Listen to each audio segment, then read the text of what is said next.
안녕하세요. 중국 무역 전문가 무역하는 다니엘입니다. 요즘 무역 대행에 대해 부쩍 관심이 늘어난 분들이 많이 계시고요. 오늘은 에이전트 선정에 대한 팁을 알려드리겠습니다. 현재 한국 내의 상거래에서는 중국과의 무역에 둔감해서는 효율성 있는 비즈니스를 운영하기가 어렵기도 하며 에이전트의 선택이 비즈니스에 큰 영향을 주기도 합니다. 저는 2000년도에 중국 현지에 무역법인을 설립하고 세계 여러 나라의 바이어들이 중국에서 개발하고 중국에서 생산하고 중국에서 구매하는 등의 국제 간 거래, 즉 무역 업무를 대행하는 에이전트의 역할을 하고 있습니다. 올해로 23년이 되었고요. 23년간 한국뿐만 아니라 북미, 남미의 여러 나라들과 대양주의 국가인 호주와 뉴질랜드, 가까운 거리의 일본, 말레이시아, 베트남 등의 여러 국가들의 바이어들을 대행하는 무역 에이전트입니다. 무역이라는 장르도 시대와 소비자의 필요에 따라 다양화되고 분업화되어 불과 10년 전에 비하여 참 많이 심플하고 편리하게 변모하여 있어서 글로벌 시대답게 국제 간의 거래가 또 국제 간의 교류가 양적으로 질적으로 많이 증가하여 있으며 활성화되고 있습니다.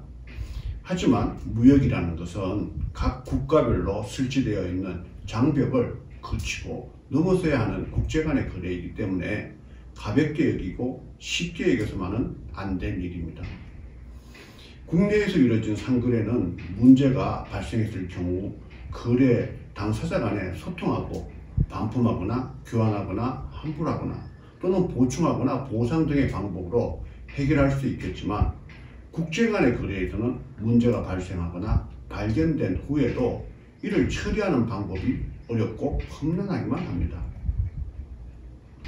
국내에서도 그렇지만 상거래에서 문제는 오래 거래했다거나 여러 번 거래했다거나 하여 발생하지 않는 것이 아닙니다.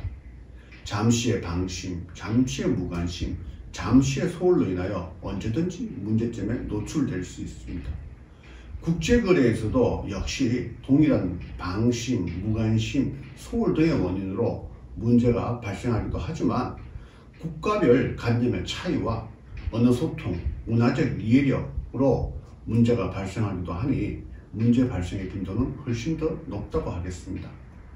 저처럼 무역 대행업만 20년 해온 전문 에이전트들도 회사 운영에 있어서 매번마다 새로운 문제점들이 발견하고 새로운 문제점들을 처리하는데 가장 많은 시간과 인력과 경비를 지출하고 있으니 국제 거래를 하는 모든 비즈니스에서 문제 발생에 노출되어 있다고 해도 과언이 아닙니다. 상거래에서 문제 발생은 경험이 많고 적고 거래 횟수가 많고 적고 상품에 대한 지식이 깊고 약고의 원인이 있는 것이 아니고 사람이 하는 일이기 때문에 당연히 문제는 발생할 수 있으며 예방하고 조치하는 것만이 해결 방법입니다. 사실상 소량 거래에서는 판매자도 주의를 하기 때문에 문제 발생의 소지가 낮은 편이며 상품에 따라서 한두 개, 서너 개, 몇십 개 정도의 소량 거래에서 문제가 발생하면 반품도, 환불도, 보상도, 교환도 수월한 편이겠지만 판매업체에서 책임을 져주지 않아 폐기 처분한다고 해도 그렇게 큰 손실은 아닐 것입니다. 하지만 다량 거래에서는 문제가 발생하면 금전적 손실, 기업 이미지의 데미지 등의 영향을 적지 않게 입을 것이며 이런 리스크를 예방하거나 방어해 줄 에이전트의 역할이 절대적으로 필요하다고 하겠습니다. 현지 에이전트의 역할은 관념과 언어가 다른 타국가에서 생산 또는 구매를 하면서 발생할 수 있는 문제점들을 최종 구매자를 대신하여 예방하고 방어하는 것이겠지만 또 한편 최종 구매자도 예기치 못한 문제점이 상품 수취 후나 사용 중에 발견될 시 이에 대한 문제를 판매자와 중개하여 해결하는 AS 처리도 중요한 역할이라고 할 수 있습니다. 저는 에이전트의 역할로 중점을 두는 것이 몇 가지가 있는데 그중 첫 번째가 인스펙션입니다. 인스펙션이라고 하면 범위가 광범위한데 보다 디테일하게 구분하자면 불량검수입니다. 다량의 상품 수입에서 수익과 성공에 직결되는 것이 바로 불량 검수일 것입니다. 수입은 한국 국경을 통과하면서 관세 등의 세금과 운송과 통관을 위한 각종 부대 비용이 발생합니다. 이 비용은 수입되는 상품이 불량이든 정상이든에 관계치 않고 발생합니다.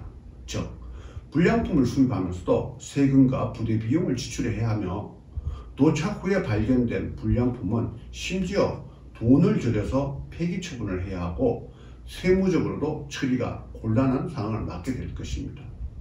좋은 에이전트는 이런 상황을 이미 예측하고 있으며 구매자의 수익과 재산의 낭비를 막기 위해 엄격하고 신중한 검품을 선적 전에 실시하여야 하며 이러한 여가 과정을 거쳐 정상적이며 문제없는 상품이 구매자에게 보내줄 수 있도록 노력을 기울여야 합니다.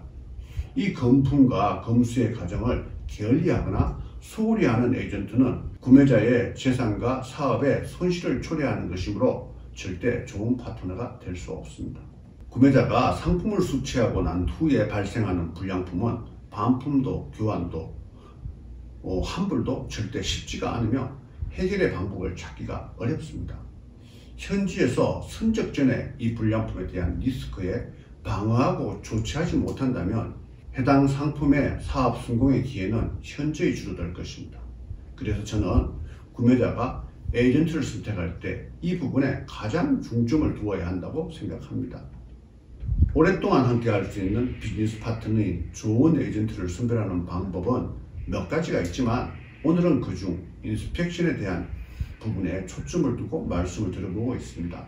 오늘의 이야기를 간략하게 정리하자면 첫 번째도 인스펙션, 두 번째도 인스펙션, 세 번째도 인스펙션입니다. 이것만 기억하면 성공적인 무역을 해내실 수 있을 것이라고 장담합니다. 물론 이 중심에는 SKTC, 세경트레이딩이 있습니다. 지금까지 무역하는 다니엘의 이야기를 들어주셔서 감사합니다.